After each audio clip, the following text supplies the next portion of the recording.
Hola, buenas tardes. Oye, muchas gracias al Centro Estudiante Racetti por la invitación, Alejandro Risque, excelente conferencia igualmente de la doctora Ana María.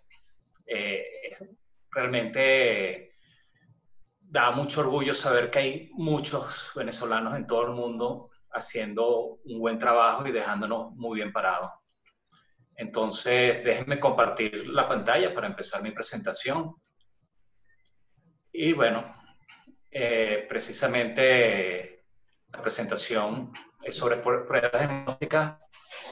Ya Alejandro va advirtiendo de que Venezuela somos distintos en muchos aspectos. Somos distintos números de casos. El estudio muy bueno que ellos han hecho reflejan que inicialmente teníamos pocos casos y de algún modo él mismo ya dijo que nos tenemos, hacemos lo distinto a los otros países. Hacemos más pruebas rápidas, hacemos menos pruebas moleculares. Entonces, ¿por qué diagnosticamos? En medicina uno diagnostica en general simplemente para identificar los enfermos, para saber quiénes tienen atención médica. Por ejemplo, en otras epidemias, dengue, zika, chikungunya, no teníamos el interés de identificar en general a todos los enfermos. Simplemente había muchas personas que pasaban poco sintomáticas y no era un interés para nosotros. ¿Qué elemento tiene distinto entonces este nuevo virus, el SARS-CoV-2, que da la enfermedad que se llama COVID-19? Bueno, de eso hablaremos un poquito más adelante, pero es importante tener en cuenta estos elementos de esta proteína E, S, M, que son parte de la estructura del virus, al igual que su RNA. Esto es importante incluso para la elaboración de pruebas diagnósticas, como también para la elaboración de vacunas en el futuro. Esto es quizás algo ya muy trillado, pero para recordar que la gran mayoría de las personas tienen una evolución leve, y esto lo sabemos por este estudio que hicieron ya hace tiempo de febrero en China, con más de 44.000 pacientes, y el 81% eran leves, 14% era grave y 5% era crítico. Entonces, repetimos la pregunta, ¿para qué diagnosticar? Bueno, muchas veces en distintas enfermedades diagnosticamos para determinar quiénes son esos casos severos y críticos, esos que requieren una atención médica especializada. Cuando hay tratamiento, los que requieren recibir tratamiento. En este caso no tenemos ningún tratamiento antiviral específico que tenga significativamente una respuesta adecuada, pero estamos dando otro tipo de atención.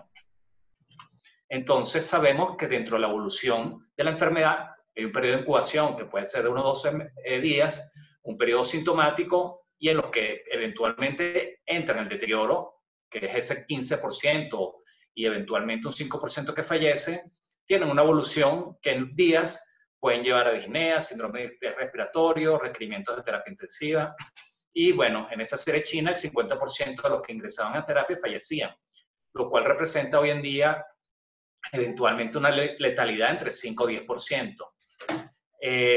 Eso también, desde el punto de vista clínico, lo vemos que en el tiempo, entonces hay una fase inicial viral, una fase pulmonar que genera problemas y una fase de respuesta inflamatoria que de algún modo tiene elementos incluso de procoagulación y de alteraciones del estado de coagulación, en lo cual hay síntomas y hay elementos clínicos definitorios y hay tratamientos que pueden abordar eso. Entonces, diagnosticar estos pacientes antes que lleguen a la fase severa sería importante, ¿no? Entonces, ¿para qué diagnosticar?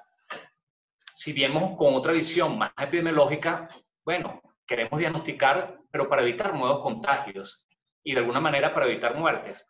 Es una aproximación totalmente distinta a lo que habitualmente hacemos en medicina el día a día atendiendo pacientes de manera individual. Entonces, buscamos diagnosticar para contener el problema epidemiológico. Entonces, en ese sentido, la identificación tiene que ser oportuna. Y ya hablaremos qué es eso de oportuna, de casos.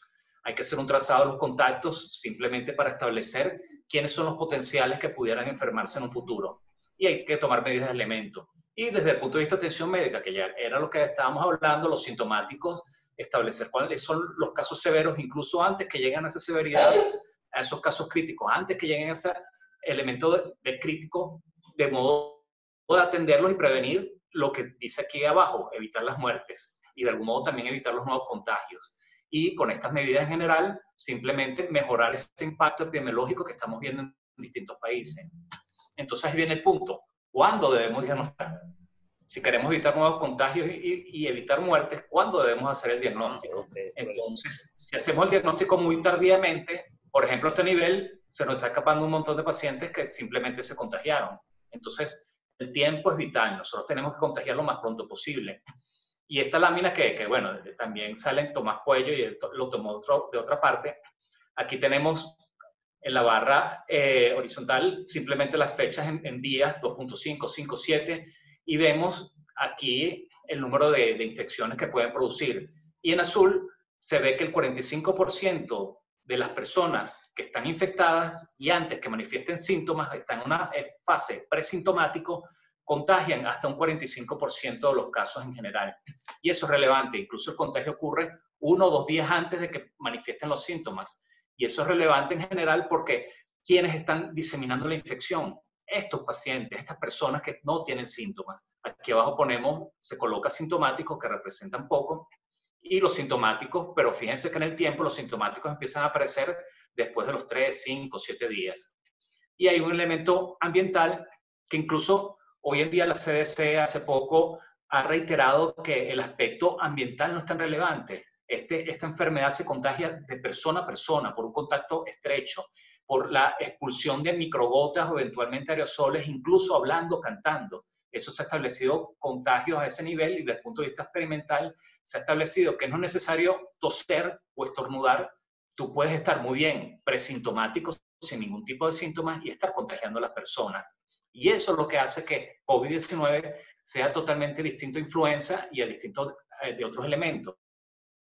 Su periodo de incubación relativamente más largo y el hecho de que los presintomáticos contagian muchísimo más. E incluso pueden contagiar desde el punto de vista de superdiseminadores. Entonces, mientras más temprano es el diagnóstico, menos contagio. ¿Cuál es el dilema o el problema que tenemos? Que tenemos que diagnosticar si, como dice España, en las primeras 24 horas, si tenemos que diagnosticar en las primeras 24 horas, eso implica que tenemos que diagnosticar las personas que no tienen síntomas. Porque si esperamos diagnosticarlos cuando tienen síntomas, ya va a ser muy tarde. Ya pasaron 5 o 7 días y esas personas en esos 5 o 7 días contagiaron a decenas o a centenas de personas, incluso miles.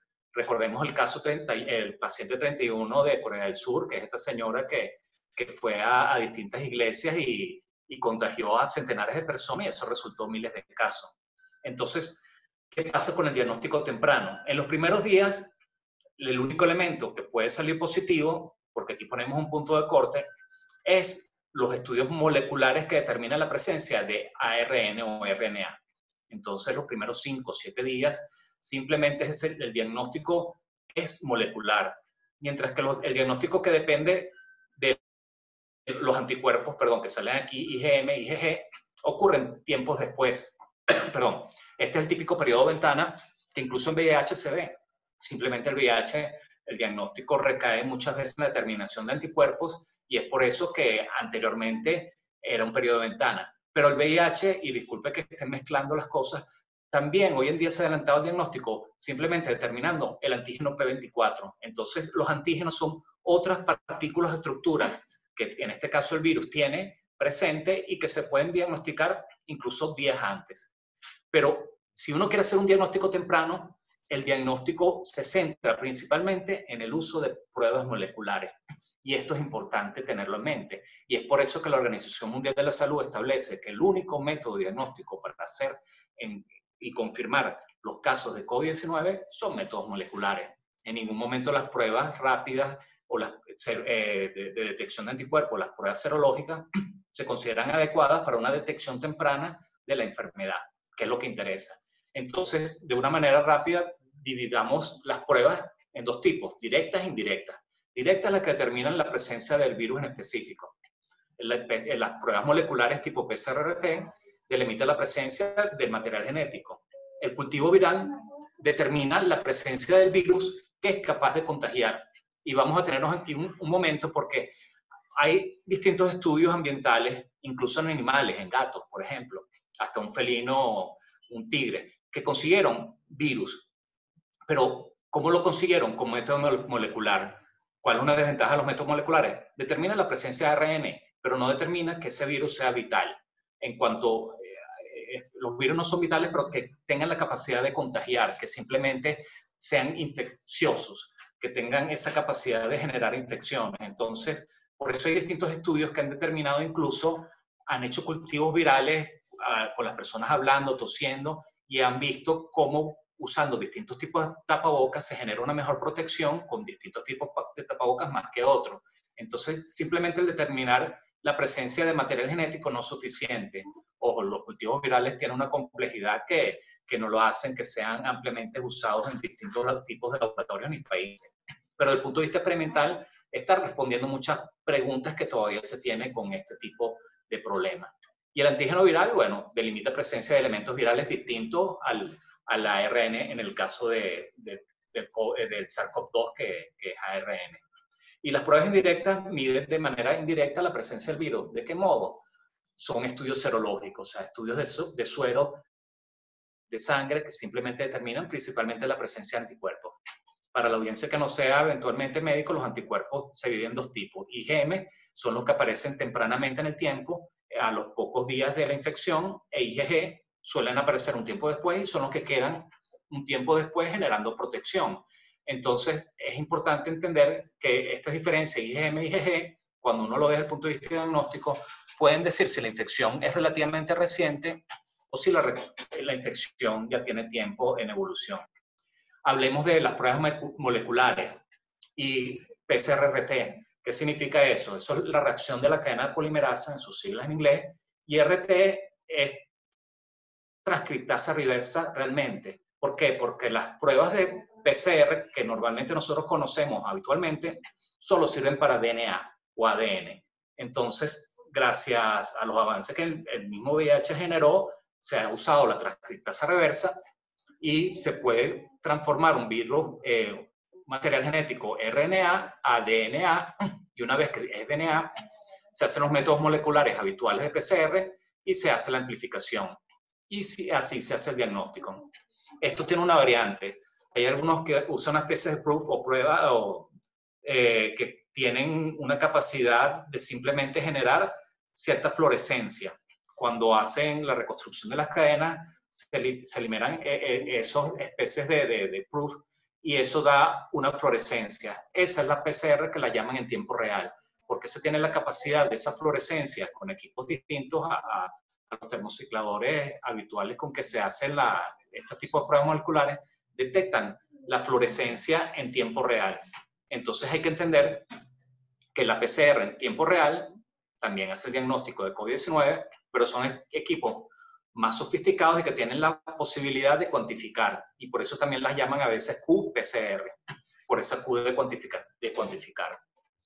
Entonces, definiendo las pruebas moleculares, en general, principalmente detectan material genético del SARS-CoV-2 y, lo más importante, lo puede detectar en asintomáticos o presintomáticos. O sea, no tenemos que esperar que tengan síntomas. Y es por eso que incluso en mujeres embarazadas, en recién nacidos, en distintos tipos de personas se ha diagnosticado esto. Lo vimos en el Diamond Princess, cuando ese barco que atracó el 5 de febrero en Japón, inicialmente se había bajado una persona que estuvo positiva y dejaron a 1.300 personas encerradas en una especie de cuarentena y resultó un desastre. Menos de 2 semanas tuvieron 700 casos y una decena de muertos.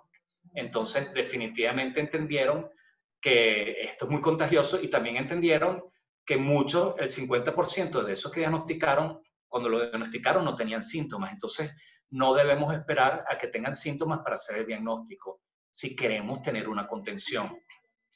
Y por eso es el único método confirmatorio recomendado por la Organización Mundial de la Salud, porque permite el diagnóstico más temprano y por lo menos en cierto tiempo, dependiendo de la evolución. Permite aplicar un aislamiento temprano, que es algo que ya he insistido, y deben ser realizados desde el punto de vista masivo, pero con cierta planificación. ¿Cuáles son sus ventajas? Realiza el diagnóstico de los casos sospechosos probables, logra un diagnóstico temprano, lo cual he insistido, sobre todo en presintomático, permite detectar casos positivos en asintomático, incluyendo los contactos, trabajadores de salud, embarazadas, neonatos, y esto es muy relevante desde el punto de vista incluso laboral.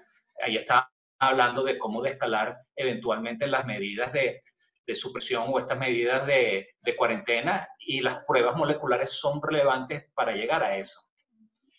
Permite establecer la recuperación virológica en personas trabajadoras de salud con recuperación clínica. Esas personas que tuvieron síntomas ya están recuperados clínicamente y eventualmente desde el punto de vista virológico, para saber si están curados y no tienen más presencia de material genético en sus secreciones respiratorias, se le hacen 1 o 2 pruebas según el país. Hay países que no hacen ni siquiera esas pruebas, pero es la manera de determinar si hay una recuperación virológica.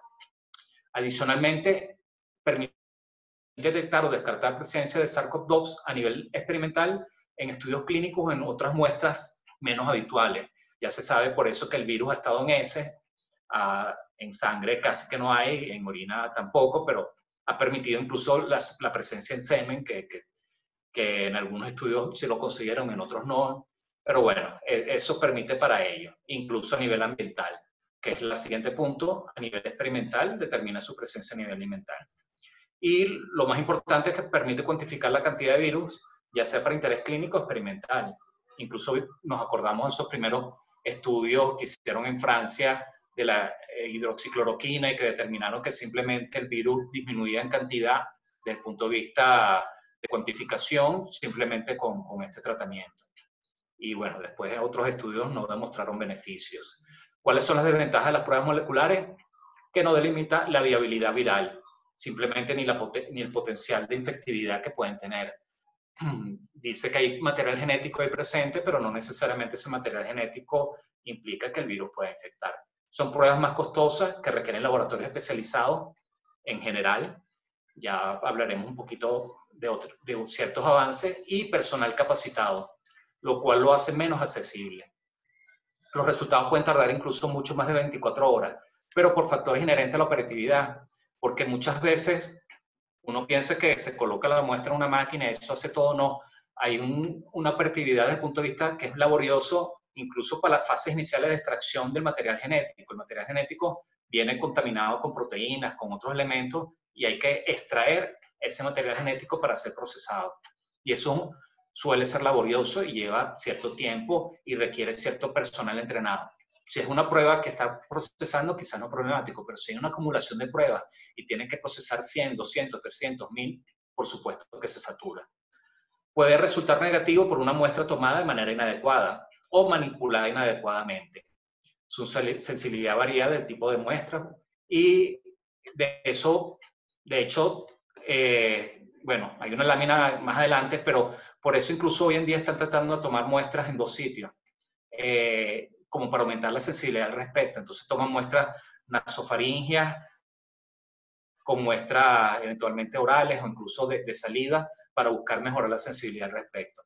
Su sensibilidad disminuye a mayor tiempo de evolución de la infección. Dependiendo de la severidad, los casos más leves simplemente la PCR tiende a desaparecer más rápido. En los casos severos puede durar mucho tiempo, semanas e incluso meses, si el paciente sigue grave en terapia intensiva y con condiciones de inestabilidad. La toma de la muestra, incluso para un simple hisopado nasofaríngeo, requiere de personal capacitado y un uso de protección personal correspondiente. Aunque eso ya lo estamos viendo, en algunos países incluso están tomando las muestras en los carros o están haciendo una especie de campanas o tiendas así donde se toman las muestras y la persona que toma las muestras está metida como en esta cabina donde tiene protección. Entonces ya están buscando maneras alternativas de disminuir los costos que representan en los equipos de protección personal.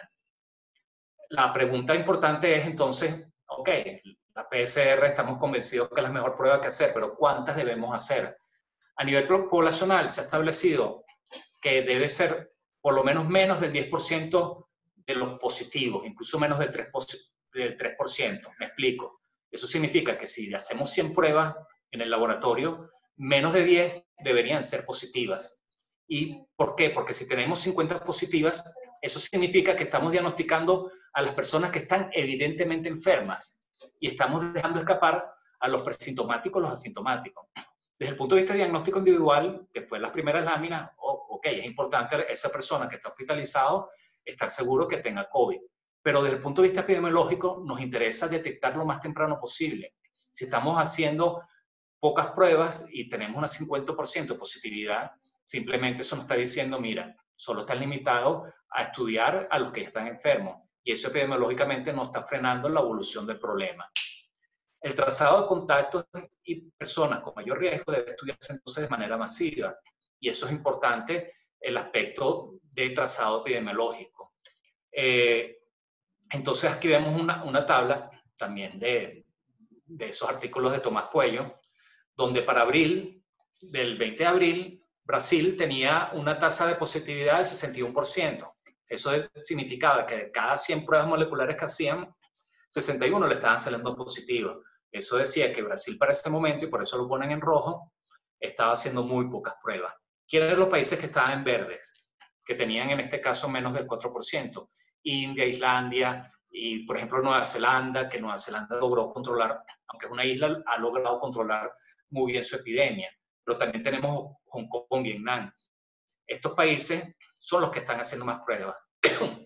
Y definitivamente eso es muy importante porque están buscando diagnosticar a esos asintomáticos o presintomáticos que pueden generar más contagio y nos interesa reconocerlos para tomar medidas de aislamiento. La FDA hace poco, alrededor de un mes, dio autorizaciones de emergencia de pruebas diagnósticas. Y lo interesante de estas pruebas diagnósticas es que quita o hace ganar tiempo porque hace que la operatividad de los laboratorios de biología molecular se pierda. Simplemente estas cajitas tienen un laboratorio dentro, donde hacen la extracción del material genético, donde hacen los distintos pasos, donde evidentemente están ahí todos los primers y todos los nucleótidos y todos los elementos necesarios para hacer eso, y tienen un laboratorio con sus distintos compartimientos y espacios, y simplemente lo hace automáticamente. Este GeneXpert utiliza las mismas máquinas que se usan hoy en día para la influenza. Entonces, un laboratorio que tenga estos equipos para determinación de influenza, simplemente compran los cartuchos y procesan a este nivel. ¿Cuál es la ventaja? No hay que desnaturalizar la muestra, simplemente siguiendo las instrucciones del fabricante, con el hisopo presente y usualmente mezclándolo con un buffer, da para que tengamos la muestra suficiente y se coloca según las instrucciones en el cassette, y eso permite lo mismo. Esto da una respuesta en 30 minutos. Ácula igualmente permite un diagnóstico igual muy rápido. Esto fue autorizado también recientemente y funciona de la misma manera. Ellos, desde el punto de vista operativo, dicen que hay que tomar dos muestras. Una muestra nasofaríngea, una muestra oral. El hisopo se le da 5 vueltas dentro del frasquito del buffer. El buffer se coloca para que inocule una cantidad exacta de este material dentro del cassette, y en 30 minutos se tiene una respuesta. Entonces, esto optimiza desde el punto de vista de diagnóstico la operatividad de los laboratorios. Y la que ha sido mucho mejor es que incluso salió Trump mostrándolo, que es de Abbott, el ID Now, que en 5 minutos da la respuesta. Y esto es totalmente innovador porque las reacciones de cadena polimerasa trabajan con termocicladores, que ellos suben la temperatura a 90, la bajan a 52. Este es isotérmico, este mantiene la temperatura, no cambia, y tiene incluso, la mayoría de estos métodos moleculares no necesita tener todo el ARN completo, toma un segmento de este ARN, pero este toma incluso segmentos aún más pequeños, y simplemente los segmentos los separas y tiene pequeños segmenticos que se van uniendo con los primers, y va generando una respuesta tan rápida que en 5 minutos tiene la respuesta. Entonces, esto definitivamente es maravilloso, y esto lo llaman POC, Point of Care, en el punto del cuidado. Esto se puede tener en un laboratorio, en un consultorio, en una sala de emergencia. Simplemente se toman las muestras con el hisopo y se logra obtener una muestra que simplemente el equipo hace todo. No se pierde el tiempo en desnaturalizar ni ningún otro elemento. En 1 minuto se tiene la muestra lista para ser procesada por el equipo. En 5 minutos el equipo te da un resultado. Es decir, que en 6-7 minutos tú sabes si la persona es positiva o no, lo cual es maravilloso. Pero como todo lo maravilloso y nuevo, por supuesto, todos estos equipos son costosos. De todas maneras, creo entendido que en Estados Unidos compraron como 50.000, 60.000, si mal no recuerdo la noticia. Entonces, desde el punto de vista de pruebas moleculares, independientemente de cuál sea el aparato que se use o el método, la positividad depende del sitio donde se tome. Por supuesto que esto es un estudio que salió en JAMA en marzo y eran como en 400 pacientes, si mal no recuerdo. Y el lavado broncoalveolar es el que tenía más positividad, más sensibilidad. La biopsia de cepillado era mucho menos, el esputo era mucho más sensible en este estudio que el hisopado nasal. Y de hecho, el usar esputo, hisopado nasal o muestras orales con hisopado nasal aumenta la sensibilidad. Y eso se está haciendo en distintos niveles. Piensa que el hisopado faríngeo aquí es mucho menor que el esputo y el hisopado nasal. Y hoy en día también se están usando pruebas que se están estudiando en saliva. Las heces se ha visto, estos variables dependen de los estudios. Ha habido series que han visto más virus o presencia de material genético en heces que otros. En sangre aquí falta lo de semen, que fue apenas unos poquitos casos, como unos 6. Igual en placenta se ha conseguido, en leche materna no hay evidencia. Entonces, esto lo estaba nombrando anteriormente. ¿Cuánto tiempo dura el PCR positivo en el tiempo? Aquí se ve la carga viral cuantificadamente. En los casos leves, que sale aquí en verde, duras pocos días. Y por eso es que cuando una persona tuvo una infección, se recuperó clínicamente, hacen la PCR al día 9, 10, o por ejemplo aquí el 14 sale negativo, ya esa persona está recuperada virológicamente. Los que tienen una infección más severa pueden durar más, pero incluso hay personas que tienen una infección mucho más severa que pueden durar mucho más de lo que duró este estudio, que fueron 30 días, y sigue saliendo positiva mientras están en terapia intensiva y en malas condiciones. Entonces, por eso es que el tiempo de positividad de la PCR es variable. En algunos sitios colocan, bueno, la sensibilidad es tanto, la duración es tanto, pero hay que tomar en cuenta que mientras más leve, más rápido va a aclarar la presencia del virus. Esto que es tomado del gobierno español, del su Ministerio de Sanidad, entonces resume mucho lo que hemos dicho. La detección de RNA en pacientes asintomáticos leves ocurre en cierto tiempo y va disminuyendo, usualmente después de los 14 días, los críticos dura más tiempo, incluso más allá de 30 días. La detección de anticuerpos totales, esto a ver, son anticuerpos totales, se detecta usualmente al día 5, pero aquí ves IgM al día 7, IgG al día 10, y por eso es que hablamos de este periodo de ventana, desde que eventualmente la persona se contagió hasta que empieza a manifestar síntomas, que es esta raya que se ve aquí, y hasta que salen positivos. Y es por eso que estas pruebas son inadecuadas para hacer diagnósticos si queremos contener. Si tenemos un paciente que tiene 14 días de evolución y lo estamos hospitalizando y a lo mejor es la única prueba que tenemos, unas pruebas rápidas, bueno, pueden tener su utilidad en ese sentido. Pero si tenemos una prueba molecular que en cuestión de poco tiempo nos da una respuesta, ese es el estándar de oro. Hay que entender que las pruebas moleculares es el estándar de oro y hay que usarlas. Entonces vamos a la parte serológica. Son esas pruebas que se hacen en sangre y que miden simplemente la respuesta inmune, determinan la cantidad de anticuerpos. No se recomienda su uso para diagnóstico, aunque pudiera usarse en el contexto experimental como los estudios de seroprevalencia. Simplemente saber cuántas personas han adquirido anticuerpos a nivel de una población. En Venezuela están disponibles las pruebas rápidas en cartucho y miden la presencia de anticuerpos totales con una gota de sangre tomada por punción digital, indicando la positividad al marcarse la banda correspondiente, justo al control en cuestión de 15 minutos. De manera anecdótica, en algunos sitios están tomando muestras por venopunción, extraen el suero, que lo centrifugan y aparentemente que tienen mayor positividad usando eso. El problema de estas pruebas que tienen baja sensibilidad, o sea, salen poco positivas en general, sobre todo al principio, en ese periodo de ventana, y es por eso que en la primera semana la sensibilidad puede ser menor del 50%, 20%, 40%, aunque ojo, cada laboratorio cuando vende su producto a veces dicen que tiene una sensibilidad del 70-80%, pero eso realmente cuando lo usan a nivel comunitario, esas sensibilidades bajan. Y por supuesto que a los 14 días de evolución, esas pruebas suelen salir positivas generalmente, pero igual su sensibilidad puede estar en un 80-90% a los 14 días de evolución. Las ventajas, entonces, permite delimitar casos probables de COVID, pero sobre todo en una etapa de mayor tiempo en la evolución. Permite delimitar la seroprevalencia en los casos recuperados. Y esto es importante para el siguiente punto. Ayuda a determinar quiénes son los potenciales donantes de plasma, como parte terapéutica que ahorita se está dando tratamiento con plasma de convalecientes.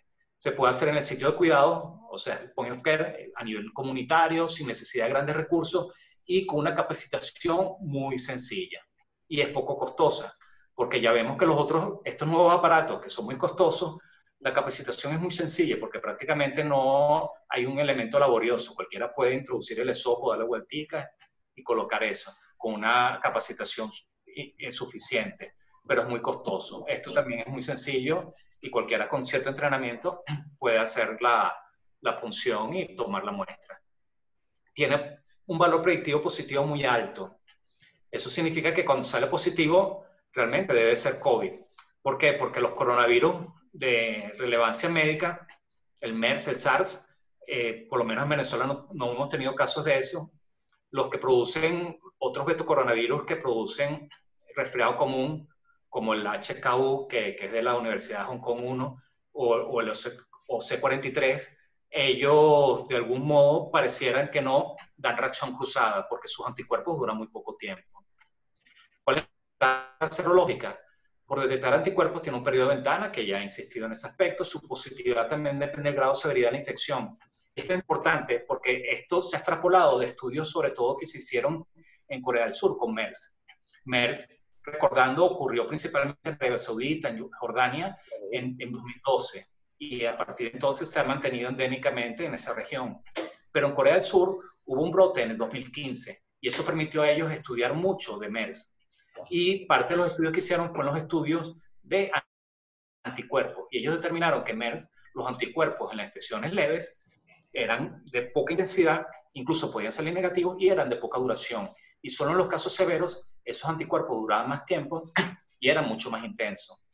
De todos modos, vendría la pregunta, y vamos a adelantarla. Mucha gente pregunta, bueno, pero si no tengo anticuerpos positivos, ¿es que no genera inmunidad?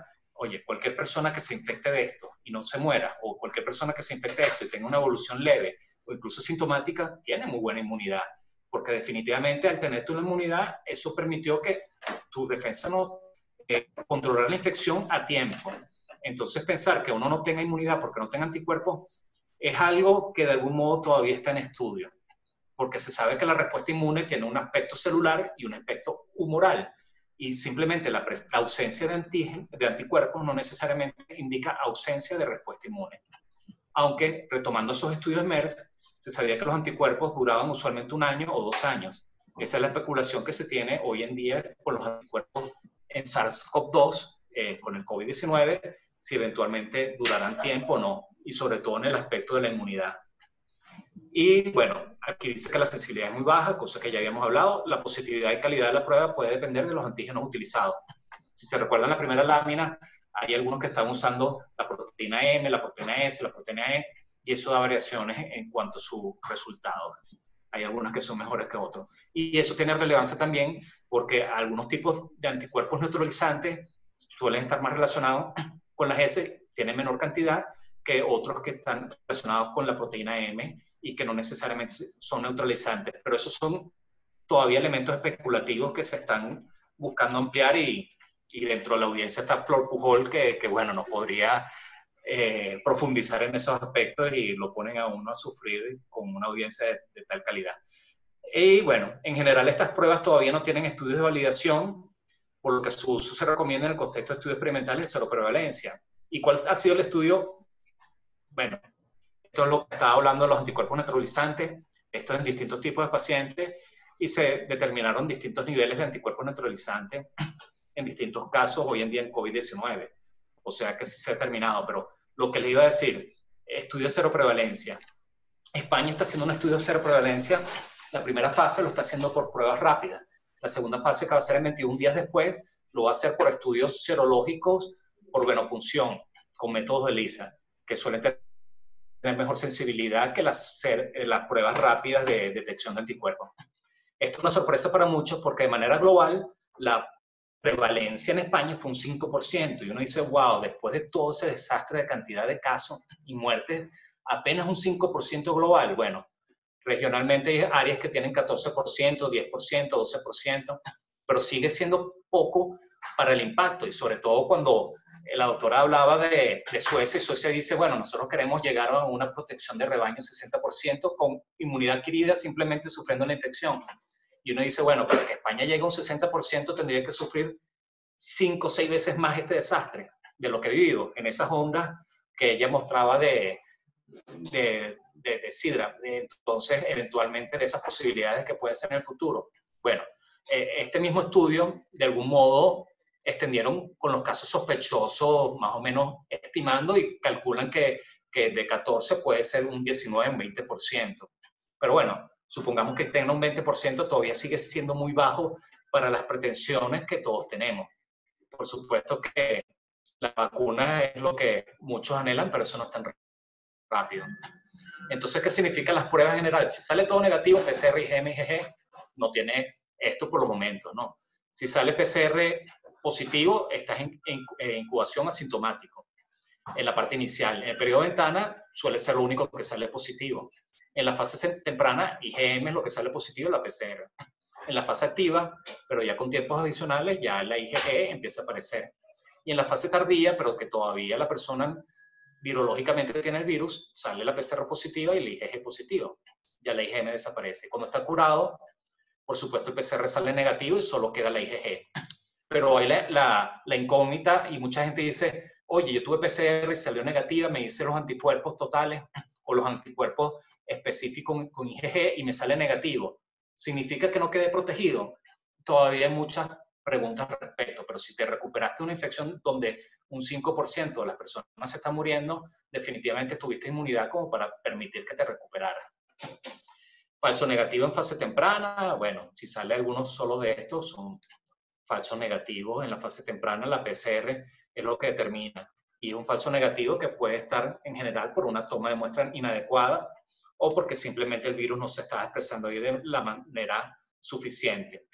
Estas son mismas láminas que están en el documento de España, pero reitero lo mismo, que la fase presintomática todo suele salir negativo, excepto la PCR. Y bueno, no lo voy a aburrir con estos gráficos que tienen mucho, sino vamos a pasar de cómo estamos en Venezuela con el diagnóstico. OSHA, que es la que se ocupa de la Human Affairs, de los aspectos humanos de las Naciones Unidas, simplemente ellos son los que nos están chismeando qué está pasando en Venezuela. Pero este último reporte es del 23 de abril, reflejando lo que pasó el 19 de abril, y ellos simplemente determinaron que solo se habían hecho 5.969 PCRs para el 19 de abril y 330 muestras rápidas para el 19 de abril. Esto para la fecha era insuficiente en general porque representaba alrededor de unas 100 pruebas diarias. Hoy en día desconocemos qué tanto se ha aumentado en esto. Y para saber en cómo estamos en Venezuela también, este es un índice global de seguridad que se hizo en el 2019 por la Escuela de Salud Pública Bloomberg del Johns Hopkins, y ellos simplemente determinaron cómo era la respuesta de los distintos países ante una eventual epidemia. De algún modo estaban adivinando el futuro, y en Venezuela determinaron que nosotros estábamos en la posición 176 de 195 países. Somos el peor país en cuanto a la posibilidad de preparación en Latinoamérica y en América en general. Y esto es un constructo que tiene distintas dimensiones, y la dimensión más relevante es la dimensión de detección. Esto era con un puntaje que iba de 100 a 0 y que se determinaban por distintas variables que se medían en general. Entonces, Venezuela, en nuestra capacidad de detección, somos el país 182 de 195. O sea, simplemente hay 181 países que tienen mejor capacidad de detección. Y de algún modo lo estamos viviendo cuando en Venezuela solo el Instituto Nacional de Higiene es el único que está autorizado para hacer las pruebas. Y eso, si lo comparamos, por ejemplo, con Alemania, que tiene 1000 sitios donde hacen pruebas moleculares privadas y públicas, bueno, definitivamente eso es relevante. Ok. Y bueno, eso era la última lámina para finalizar, y ahorita vendrán las preguntas y respuestas. Y gracias por la paciencia. Bueno, muchísimas personas han preguntado por el chat, entonces si quieren comenzamos con las preguntas que van para la doctora Ana María, que ya tuvo chance pues de leerlas, y luego, profe, con las de usted, profe, el doctor Alejandro, y con las de usted, el doctor Manuel, si les parece. Entonces, Anita, si quieres empieza tú. Ahorita voy a dar la opción de que todos puedan hablar por el micrófono, pero bueno, si ya pusieron su pregunta por el chat, eso queda por ahí y tratemos de no interrumpir.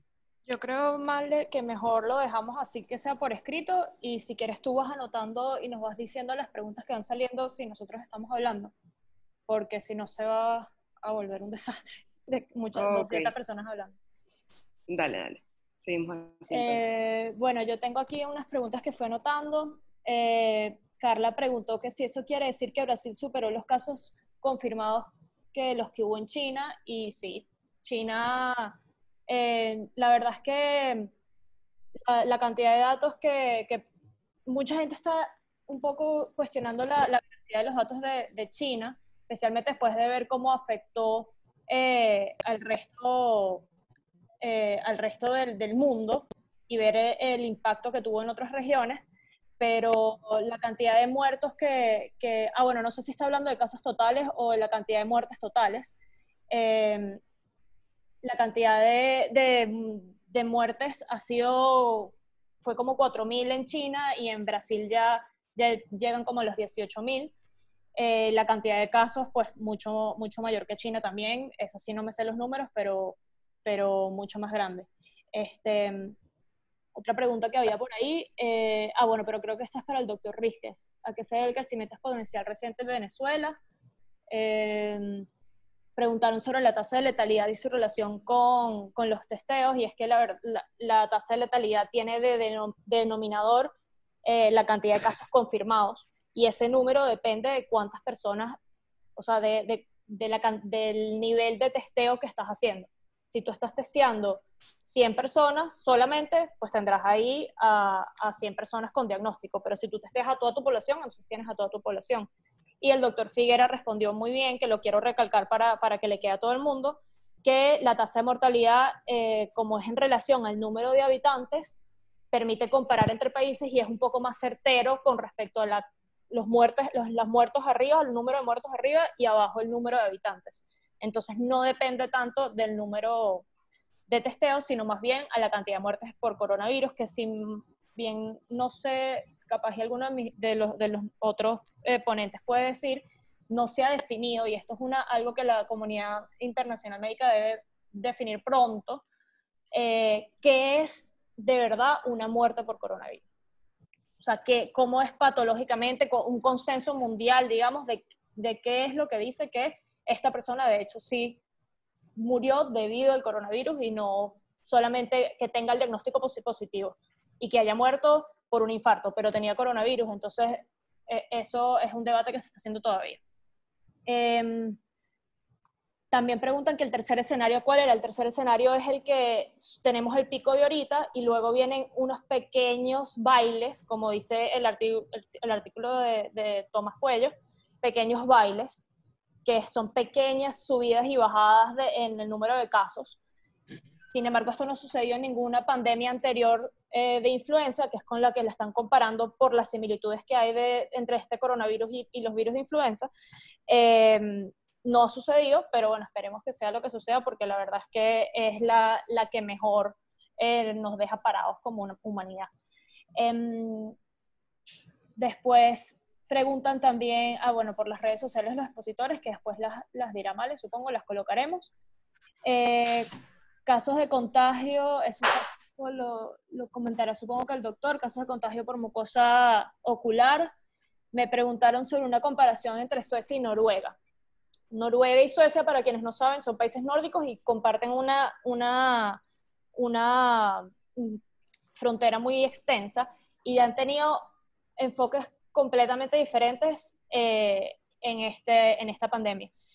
Y ahorita les voy a completamente diferentes al punto en que Suecia no ha cerrado ningún colegio, les permite a los habitantes, a los colegios o instituciones privadas hacerlo si lo desean, pero no ha hecho desde el gobierno ninguna medida así drástica como las que hemos estado acostumbrados a escuchar. Habla mucho de prevención, habla mucho sobre el lavado de manos, habla mucho sobre el distanciamiento, aunque bueno, está algo de lo que yo me río bastante con otros estudiantes internacionales, es que estas culturas nórdicas son de por sí distanciadas socialmente. No tienen mucho el estar encima de uno de los otros, como somos en Venezuela, como somos en Latinoamérica, o incluso en Italia y Francia y el resto de Europa. Son culturas frías, como dicen. Pero hacen énfasis en esto, sí hacen énfasis en disminuir un poco esa parte para manejar un poco los riesgos.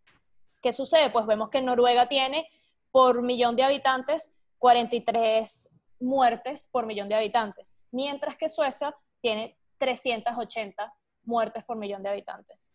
El nivel de testeo en Noruega es casi el doble que el de Suecia, por millón de habitantes tiene 41.000 pruebas, y por lo tanto los casos en Noruega son 1.500 por millón de habitantes, mientras que en Suecia son 3.100.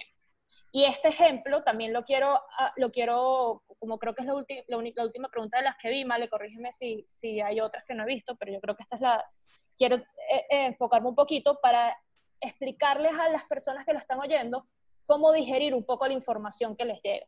Vamos a escuchar casos totales, muertes totales, los números de Brasil son enormes, los números de Venezuela son mínimos. Lo importante en esto es que si vamos a comparar entre países, hay que siempre buscar una tasa. Una tasa significa que ese número está en relación al tamaño de la población. Entonces, si yo les digo a ustedes la cantidad de casos totales de Noruega y Suecia, no van a entender muy bien cuáles son los números, porque la población de Noruega es mucho más pequeña que la de Suecia. Entonces van a parecer que Suecia tiene millones de números más que los de Noruega, cuando en realidad la relación no es tan separada.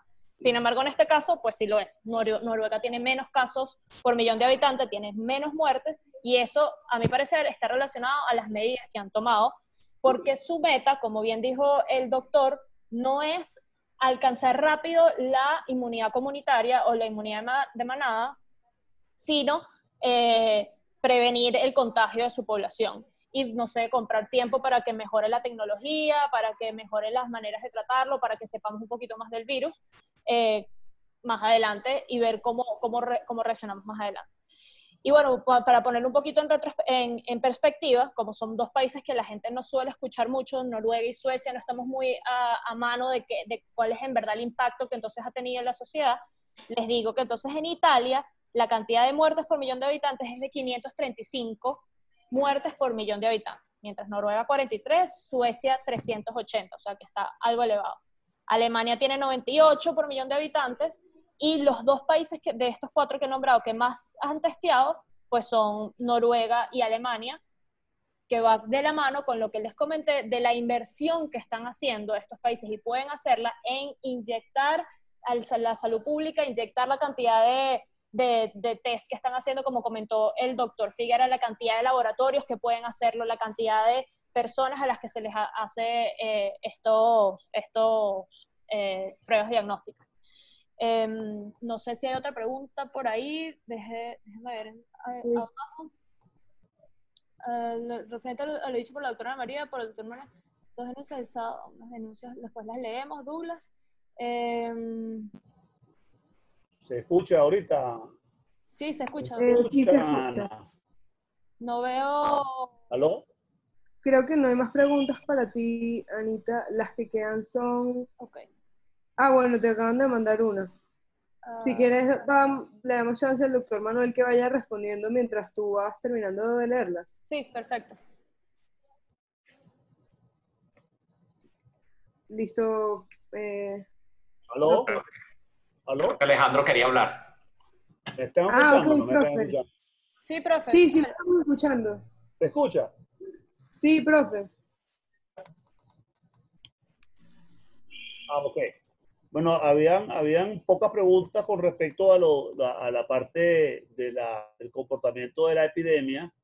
Creo que hicieron unos comentarios que me parece que vale la pena comentar. Uno, rápidamente, bueno, el objeto de realizar todas las medidas de salud pública y sociales tan demandantes y que han consternado prácticamente la vida de todos, como es por supuesto en Venezuela la cuarentena y toda esta cantidad de limitaciones que tenemos para poder realizar nuestra actividad diaria, fundamentalmente es porque los sistemas de salud no están preparados para poder enfrentar un aumento del número de casos, especialmente los casos moderados y severos, que van a trancar pues, los sistemas de salud y que no van a ser capaces.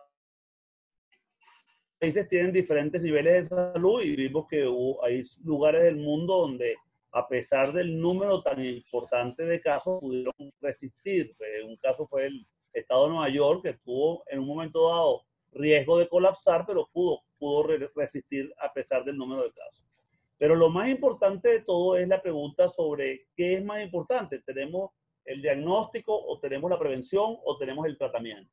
Indudablemente los tres aspectos son importantes porque los tres aspectos van a disminuir el número de casos. En el particular, en la prevención primaria, que sería la atención con la vacuna, sería lo ideal. Y lamentablemente creo que va a tardar un poco más, tarde que llegue con mucha suerte en el primer trimestre del año siguiente. Creo que de consigamos algunos métodos diagnósticos rápidos que nos permitan conocer de forma aguda los casos es muy importante, e igualmente el tratamiento en los hospitales, en los centros de salud. Los médicos son los que están enfrentando día a día ese número tan importante de casos y es el sudor. Entonces yo creo que tienen que ser consideradas dentro del balance. Luego hay un tema sobre las ondas epidémicas. El comportamiento médico es el modelo tradicional y caída o fase de descenso se ha comportado prácticamente igual en todos los países que se ha podido revisar. El país que ha logrado hacer la curva completa, y es probable que aparezcan otras ondas epidémicas en el futuro, lo que ya lo ha logrado ha sido la China. China ha logrado ese efecto y alcanzó unos niveles muy rápidos de control de la epidemia, lo cual ha generado muchísimos comentarios positivos y negativos. La parte en relación a Brasil, alguien preguntaba que si Brasil se convirtió en el cuarto país con mayor peso en el número de casos confirmados, y es probable que muy pronto se convierta en el primer país. Sin embargo, hay dos países que tienen poblaciones muy grandes, en una fase de ascenso importante, como es Rusia y como es la India. O sea que el hecho del aumento de los grandes países en términos de población va a hacer que la curva epidémica global se mantenga en ascenso probablemente por lo menos 3 o 5 meses más, porque quedan grandes regiones del mundo que todavía no han sido afectadas y que probablemente van a caer en el mismo tipo de curva epidémica. Unos comentarios, no recuerdo sobre qué otra cosa específicamente, pero en razón del tiempo sugiero que las respuestas sean más cortas. Me comentó Ana María que el YouTube va a ser muy pesado y difícil de subir, entonces tratar de hacerlo lo más corto posible. Una vez más, súper agradecido a los estudiantes de la Luis Racetti, de la Escuela Luis Racetti, que han demostrado, ¿verdad? Mucho entusiasmo, han logrado animar a mucha gente. Creo que llegamos a tener en un momento dado más de 270 participantes, y va a quedar en el video para que la gente lo pueda revisar y puedan entonces nuevamente discutir. Paso adelante a Manuel y trata de realmente más corto para que el video pueda subir más fácil y la gente tenga menos dificultades cuando lo vaya a ver. Un saludo para todos y muchísimas gracias por participar. Bueno, aquí respondiendo preguntas al profesor y expresidente de la Sociedad Venezolana de Infectología, el doctor Napoleón Guevara. Él habla de las pruebas de ELISA y evidentemente ahorita Roche sacó Covas, que es su marca, sacó unas pruebas de ELISA que determinan la presencia de anticuerpos y su sensibilidad y especificidad es muy alta, incluso por encima del 95%. Ojo, ellos hicieron el estudio en personas que ya tenían 14 días de evolución clínica.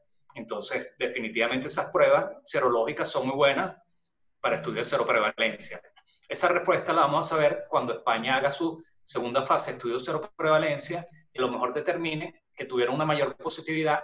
Ellos calcularon la sensibilidad y especificidad de las pruebas rápidas, y la sensibilidad de las pruebas rápidas, el laboratorio le decía que era alrededor de un 80 y pico %, y ellos consideraron que eran menos, eran 75% aproximadamente.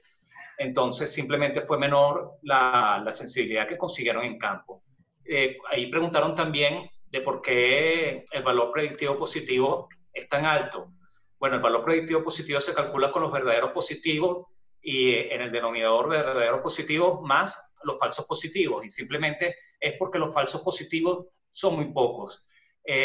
Usualmente un positivo de estas pruebas rápidas de anticuerpos, cuando sale positivo, suele ser positivo, porque ¿cuál es la posibilidad de un falso positivo? Una reacción cruzada a otro agente, y los otros agentes son otros coronavirus. Y los otros coronavirus, realmente en 2003, 2004 fue que ocurrió el SARS, el 2012 y en los sitios de Arabia Saudita, y siguen teniendo MERS, pero eventualmente se ha visto incluso en Corea del Sur que tuvieron MERS, en Taiwán, en Singapur, que pareciera que no ocurren falsos positivos en estas pruebas serológicas. Igual eso se sabrá con el tiempo, pero incluso con los otros tipos de coronavirus que generan infecciones respiratorias, que lo había nombrado los C43 y el HKU1, que son betacoronavirus también, no se ha visto que generen unos falsos positivos en general. Entonces, usualmente, cuando una prueba rápida de estas de anticuerpos dice que es positivo, eso es positivo. Y incluso en España, no lo hablé para hacerlo más rápido, hoy en día consideran positivos los que tienen estas pruebas rápidas de anticuerpos positivos. En Venezuela todavía estamos limitando en cuanto a la definición de casos, que solo son los que tienen PCR positivo, pero me llama la atención, incluso la OPS en unas autoridades dijeron recientemente que Venezuela no estaba haciendo suficientes pruebas. Me llama la atención que tengamos más de 100 positivos, y la inquietud que uno tiene es que uno no tiene la información por parte del Estado. Lamentablemente hay un monopolio en el estudio y en la información. Solo un sitio son los que manejan los estudios, y solo un ente es el que maneja la información, y los científicos, las comunidades científicas, las academias, las universidades necesitamos información para simplemente hacer lo más adecuado en prevención, lo más adecuado en detección. Simplemente tiene que haber una apertura de las pruebas en general. De alguna manera inadecuado, por no decir otro calificativo, que solo hay un centro en Venezuela donde lo haga. En el estado de Nueva Esparta debería haber un centro hoy en día que hiciera pruebas. El Instituto Venezolano de Investigaciones Científicas tiene gente capacitada que puede hacer esas pruebas, y hay laboratorios privados y públicos y universidades que tienen esa capacidad. Entonces, simplemente hacer el llamado, y las personas de paso están capacitadas y tienen los equipos. Simplemente es cuestión de voluntad, pienso yo. Y bueno, no creo que había más preguntas en general para mí, y como pero creo que hay una pregunta de si hay contagio, si ha revisado usted si hay contagio a través del agua. No, el agua no. Ha habido estudios ambientales. Ojo, el agua, vamos a decir, de piscina no, porque el cloro la destruye, pero el agua natural en ciertos ríos y lagunas se ha visto que el virus o la detección de material genético está presente, pero no ha habido estudios de cultivos virales. Entonces, se ha determinado en algunas fuentes de agua dulces la presencia del virus, en aguas saladas no. Hay preocupación en las aguas servidas, porque también se ha detectado en aguas servidas cloacales materiales de pruebas moleculares positivas para ello, pero hay muchas preguntas al respecto. Primero, si tienen la capacidad de contagio, y segundo, si hay vitalidad en ese sentido o son infecciosos, y segundo, cuánto tiempo va a durar en general. Entonces, CDC y nosotros desde el punto de vista clínico hemos entendido que esto es contagioso persona a persona, y de algún modo pensar que hay un elemento más allá de lo habitual no pareciera. Incluso en Latinoamérica los contagios iniciales que han ocurrido ha sido por transmisión de persona a persona desde el punto de vista respiratorio. En nuestros países y en África sería un desastre si hubiera transmisión fecal-oral. Entonces pareciera que eso no es un mecanismo. Y había otra denuncia ahí desde el punto de vista de que están metiendo a las personas, a los connacionales en sitios inadecuados. Eso quizás porque subió los casos. Bueno, es delicado cuando uno tiene la información, pero uno sospecha que lamentablemente pasó en los que vinieron en vuelos y los dejaron abajo en los Caracas, y los que estuvieron en Táchira.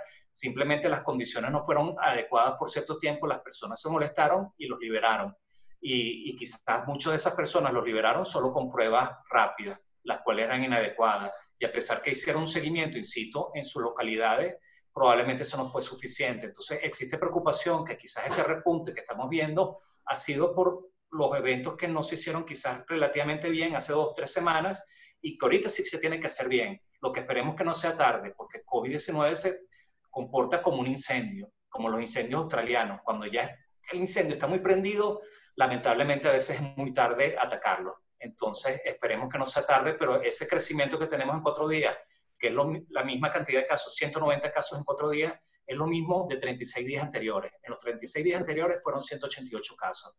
Entonces es llamativo y preocupa mucho, y más cuando uno sabe que en los hospitales, hoy en día, la semana pasada no habían personas hospitalizadas, pero hoy en día hay personas hospitalizadas, hay personal de salud sintomática respiratoria que todavía estamos esperando sus pruebas positivas, pero simplemente una semana fue suficiente para un cambio radical de lo que estamos viviendo. Teníamos hospitales vacíos, casi no había muchos casos, entonces uno dice, dentro de la dinámica de la infección, es verdad, el repunte de los casos vienen primero, pero un mes después es que van a venir lamentablemente los fallecidos, o 2 a 4 semanas después van a venir los casos severos. Entonces, que uno diga, bueno, todavía no hay casos severos o muertes, sí, porque por la dinámica de la infección, los periodos de incubación, los periodos de sintomatología, simplemente eso es así. Y lo que hagamos bien o mal ahorita, no vamos a ver su impacto sino dentro de 2 a 4 semanas. Esperemos que las autoridades hagan bien y para cerrar, el llamado es, la Universidad Central de Venezuela tiene gente valiosa. Hay venezolanos valiosos en el mundo y que quieren colaborar en hacer bien las cosas. Y no por razones políticas, sino por razones lógico-humanitarias. Si hacemos mal las cosas, nosotros nos vamos a enfermar, nuestros familiares se van a morir. Y yo pienso que es momento de llamar la conciencia. Le han cerrado la puerta innumerablemente a la universidad, le han maltratado, le han quitado el dinero a la universidad. De alguna manera no han permitido que investigue, que hagan las cosas. El Hospital Universitario de Caracas es un hospital universitario, y disculpen los otros hospitales universitarios, pero no tiene tomógrafo, no tiene para hacer radiografía, las radiografías lo hacen en el ambulatorio docente. Entonces, ¿cómo vamos a manejar casos de COVID si ni siquiera podemos hacer una simple placa? No hacen cultivos ni de orina, no hacen laboratorio, no hacen química. Pensar en hacer ferritina, pensar en hacer interleuquina 6, pensar en hacer dímeros D, eso estamos pensando, no sé, exabrupto. Entonces, ¿cómo vamos a manejar casos severos? No hay manera, lamentablemente no hay manera, y por eso puse lo del índice global de seguridad. Tenemos que evitar que nos enfermemos, y eso implica, si tenemos que estar encerrados en cuarentena, bueno, será un sacrificio, pero tendrá que haber apertura inteligente, porque no podemos estar cerrados 2 años, como decías tú, como dice Sidra, de aquí a que aparezca la vacuna, y la vacuna nosotros seremos los últimos en la fila, a menos que aceptemos estudios experimentales chinos y que nosotros podamos ser quizás las personas que queramos recibir esa vacuna que ellos desarrollen. Claro, aprovecho aquí para unir, y creo que me parece una buena pregunta de cierre. En caso de Venezuela, estando apenas empezando la fase exponencial de la curva, siendo las medidas severas no sostenibles por mucho tiempo más, ¿cuáles serían las medidas más apropiadas a nivel regional para nuestro caso, y en base a ellas, cuáles son nuestros posibles escenarios? Y bueno, con esto, hilando muy bien con lo que dijo el doctor Figuera, hay un enfoque que viene del pensamiento de gestión de riesgos. Y yo lo uno con el pensamiento regional de cómo se debería afectar esto. No hay razón, no hay motivo por la cual sí tenemos un gobierno que decide hacer más testeo, que decide ser más transparente, que decide aceptar que la situación del país sea por la razón que ellos quieran darle, pero aceptar que está en una situación muy precaria y grave y que se necesita apoyo y coordinación interna, público-privada, entre las universidades, entre el gobierno, que todos comencemos a trabajar juntos. Si se decide aceptar todo esto, no hay razón por la cual un Estado como, digamos, creo que Cojedes, que no tiene un solo caso, esté en completo cerrado. Si se maneja regionalmente, el sector de Vargas, Miranda, Distrito Capital y Aragua, tiene que haber unas medidas específicas para ese sector. Las entradas y salidas de fronteras, que son Táchira, Zulia, quizás Apures, Barinas también, Bolívar, tiene que haber otro tipo, coordinado también con los gobiernos de esos países. Y para eso, lo más importante de todo esto es que todas las medidas que queremos tomar tiene que primero aceptarse, a sentar y a coordinar con alguien que, por desgracia, piensa diferente a uno.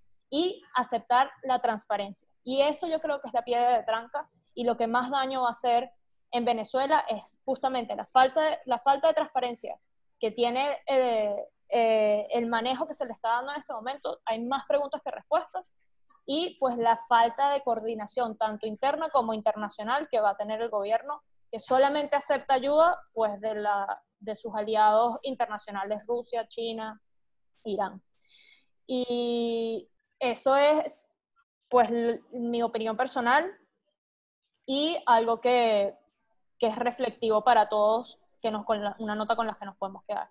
No sé si María Alejandra quiere terminar con algunas palabras para poder darle fin a la reunión, o le damos fin de una vez.